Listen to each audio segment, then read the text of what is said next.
Normal ver as pessoas se preocuparem em desperdiçar dinheiro, desperdiçar alimento, em desperdiçar algo precioso, algo caro, uma roupa talvez, em desperdiçar argumento, em desperdiçar companhia, mas no final das contas eu vejo que existe algo que eu tenho certeza que dói demais quando a gente vê que está desperdiçando, que é a nossa vida e o nosso tempo. E isso é muito mais comum do que a gente imagina. Então já vamos logo abrir as nossas Bíblias lá em Efésios, no capítulo 5, a partir do verso 15, e ver o que o apóstolo Paulo tem a dizer sobre essa terrível realidade que a gente vive nos nossos tempos. E novamente eu digo, não é só nos nossos tempos. No tempo dele também, porque se as pessoas não estivessem vivendo essa realidade, ele nem teria escrito. Vamos lá. Olha o que está escrito. Portanto, sejam cuidadosos em seu modo de vida, ou seja, preste atenção em como você está vivendo, meu irmão e minha irmã. Não vivam como insensatos, mas como sábios. A gente passa a maior parte do tempo, é comum a gente viver alienado, a gente viver desatento, a gente viver como insensatos e não como pessoas que têm sabedoria prestando atenção em cada passo que dá. Aproveitem ao máximo todas as oportunidades nestes dias maus. Pastor meu já dizia, a sorte, ela não é um mero acaso. A sorte é quando você está preparado, quando a oportunidade aparece. É quando você sabe aproveitar, quando a oportunidade aparece. Então, mais uma lição aí de sabedoria para você. Não ajam de forma impensada, mas procurem entender a vontade do Senhor. Procure entender, compreender qual é a vontade de Deus. E aqui a gente tem dois pontos importantes. Qual é a vontade de Deus especificamente para a sua vida? O que Ele deseja para você? Isso vem através de oração, de busca, de estudo sobre si próprio, sobre as suas vocações, sobre as oportunidades que volta e meia aparecem. Às vezes o Senhor está querendo te falar algo, sobre aquilo que as pessoas colocam diante de você para que você realize. Então, fique atento em relação a isso, busque em oração, com jejum, busque com disciplinas espirituais respostas de Deus. E o outro ponto, tão importante quanto, é você buscar entender a vontade de Deus expressa nas Escrituras. Porque às vezes a gente fica assim, nossa, Deus ele quer que eu faça isso, Deus ele quer que eu faça aquilo, Deus ele quer que eu seja uma pessoa assim, assado, que eu conquiste certas coisas, e às vezes aquilo que você está cogitando nem está aqui na palavra de Deus. Às vezes é até coisa que Deus desaprova. Então antes de pensar na sua vontade, pense na vontade de Deus também aqui nas Escrituras. Antes de você achar emocionalmente que Deus está te falando alguma coisa, vê se aquilo que Ele está te falando está nas Escrituras. Hoje está muito mais fácil. Hoje tem IA, o ChatGPT, Gemini. Hoje a gente tem um tanto de coisa para usar, não é verdade? Hoje a gente tem Google. Então chega lá, oh Deus, eu estou com vontade de fazer tal coisa. Digita lá. Existe algum texto bíblico que fala sobre isso daqui? Aí você procura aquele versículo necessário lá que vai aparecer para você e lê todo o contexto. Leia aquele texto desde o começo, talvez o capítulo inteiro. Talvez antes até do capítulo. Alguns textos, o contexto vem em 2, 3 capítulos. É necessário entender aquele contexto todo para você ver se você não está se enganando com aquele viés de confirmação que a gente costuma ter. Então não ajam de forma impensada e procurem entender a vontade do Senhor. Não se embriaguem com vinho, pois ele os levará ao descontrole. Em vez disso, sejam cheios do Espírito Santo. E você pode até dizer, eu nem bebo. Eu sei que vinho leva ao descontrole, isso é ponto pacífico. Eu sei que bebidas alcoólicas levam ao descontrole, isso é ponto pacífico. Mas às vezes você está caminhando para um descontrole digital. Quantas pessoas têm perdido o controle nos últimos dias com relação ao uso do celular, das redes sociais, inclusive perdendo o controle emocional. ficam descontroladas quando vêm determinados tipos de postagem. Não conseguem controlar a inveja, não conseguem controlar o orgulho, a raiva, a ira. Não conseguem controlar a tristeza, não conseguem controlar certas coisas porque estão sendo bombardeadas e embriagadas de informação. Esse é o novo tipo de embriaguez que existe nos nossos tempos.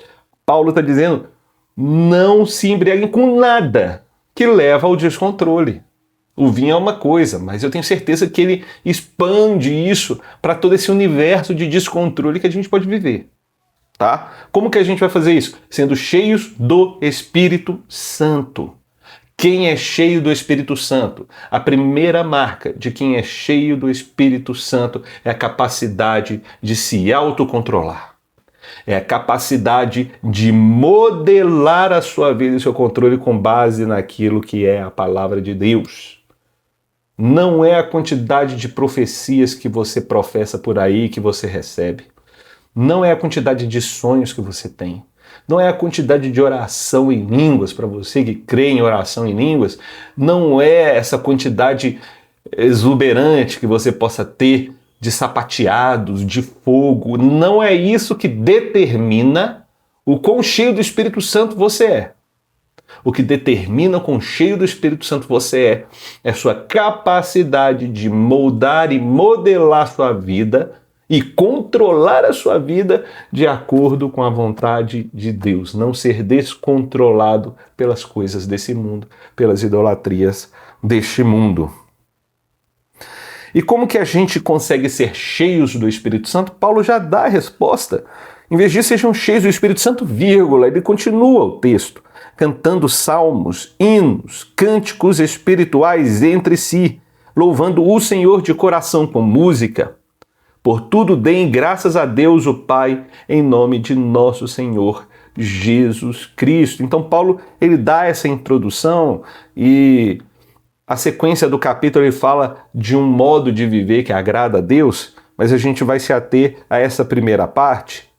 E é muito legal que aqui a gente vê Paulo falando de uma maneira muito clara.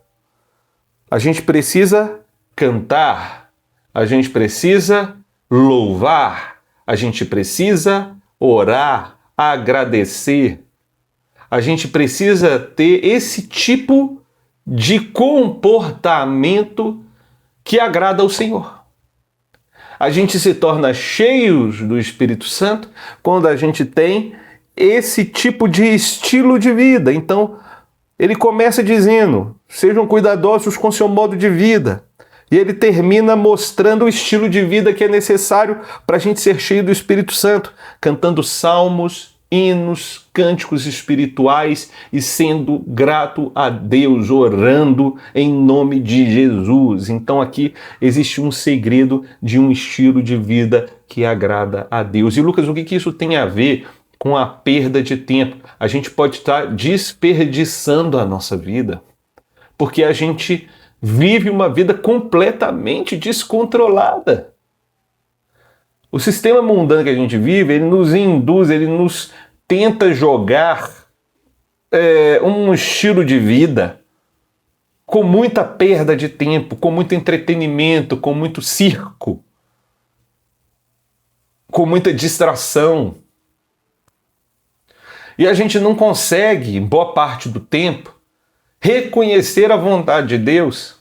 E eu falo reconhecer para depois viver, porque às vezes a gente até consegue reconhecer e não consegue viver também. São dois grandes desafios. A gente vive distraído e não consegue reconhecer a vontade de Deus. É uma perda enorme para a nossa vida e a gente não consegue viver a vontade de Deus porque a gente não consegue reconhecê-la ou porque a gente está preso, descontroladamente preso a um estilo de vida que nos vicia, que nos prende, que não nos deixa progredir no entendimento das Sagradas Escrituras e da vontade de Deus para a nossa vida. Então a gente tem que aproveitar cada oportunidade que a gente tem, cada tempo que a gente tem para exercitar o nosso espírito, para exercitar as nossas convicções e para modelar a nossa vida a fim de que ela se encaixe na vontade de Deus, porque aí sim é um estilo de vida sem perda de tempo. É um estilo de vida do qual a gente vai caminhar a passos largos, firmes, em direção ao nosso propósito. Amém, meu irmão? Amém, minha irmã? Eu quero que você entenda a importância disso para a sua vida. Eu quero que você entenda a importância disso para o seu crescimento espiritual, porque a tendência nossa é deixar as oportunidades que o Senhor nos dá passarem. Porque a gente não teve discernimento, porque a gente não teve forças, ânimo, disposição, porque a nossa vida estava descontrolada pelo vinho deste mundo, pelo álcool deste mundo, pelas coisas deste mundo. O que será? Será que são sentimentos que te aprisionam? Será que é o seu celular, as redes sociais? Será que é aquela série que você passa horas maratonando e não consegue dedicar 10 minutos de oração, 10 minutos de leitura da palavra de Deus, 10 minutos de louvor? Não consegue nem ir na igreja ao domingo. Nem isso. Antigamente a gente ficava assim, ó, o pessoal só vem no domingo. Só faz as coisas no domingo. Tem aquele pessoal que é crente só de domingo. Hoje nem isso, gente. Hoje a gente está dando graças a Deus que ao menos está indo no domingo. A gente que é pastor sabe disso. Eu tenho certeza que muitos irmãos vão se identificar com essa realidade. Então, graças a Deus está vindo no domingo. Nem fala nada não. Nem fala nada não, porque depois fica com raiva aí, para de vir na igreja, aí fica só ali assistindo série, no canto e tal. Não estou falando que o problema é assistir série. O problema é quando a gente troca o Senhor por essas coisas. Quando a gente se embriaga dessas coisas e se esquece de buscar a Deus, na palavra de Deus, de louvar o Senhor, de orar, de ser grato a Ele. Às vezes a gente tem uma vida maravilhosa, uma vida boa, mas não consegue reconhecer o quão boa ela é porque a gente vive invejando a vida dos outros. Isso é descontrole. É a verdade. Dói dizer isso, mas é uma verdade. Às vezes a gente vive uma vida maravilhosa, mas não consegue reconhecer isso porque seus olhos estão presos nos seus adversários políticos. Às vezes sua vida nem piorou tanto assim. Mas aí porque está um adversário político, alguém que você não gosta no poder, você fala assim, como que a minha vida está uma bosta, como está ruim, como está... Que isso, gente? A gente precisa ter equilíbrio, ser ponderado. E às vezes esse tipo de comportamento cega a gente ao reconhecer as coisas maravilhosas que Deus tem feito por nós. Deus abre muitas oportunidades, muitas janelas de oportunidades, muitas chances da gente se desenvolver, de fazer novas rendas, novas oportunidades, conhecer pessoas novas. E às vezes a gente deixa de lado isso daí porque nós não estamos preparados, nós estamos aí bodando, perdendo tempo, alheios, distraídos com as coisas deste mundo e não sabendo reconhecer a vontade de Deus para a nossa vida. Não sabendo reconhecer quando o Espírito Santo coloca diante de nós oportunidades. Amém? Então fica esperto, meu irmão e minha irmã. Sempre visite esse texto. Lembre-se, Efésios 5, a partir do verso 15. Leia esse texto, busque compreender a vontade do Senhor para a sua vida e busque, lendo as Escrituras, louvando ao Senhor em oração, aquilo que vai fazer com que você viva uma vida plena, que é reconhecer e conhecer a vontade de Deus. Que o Senhor te abençoe muito e espero te ver no próximo vídeo.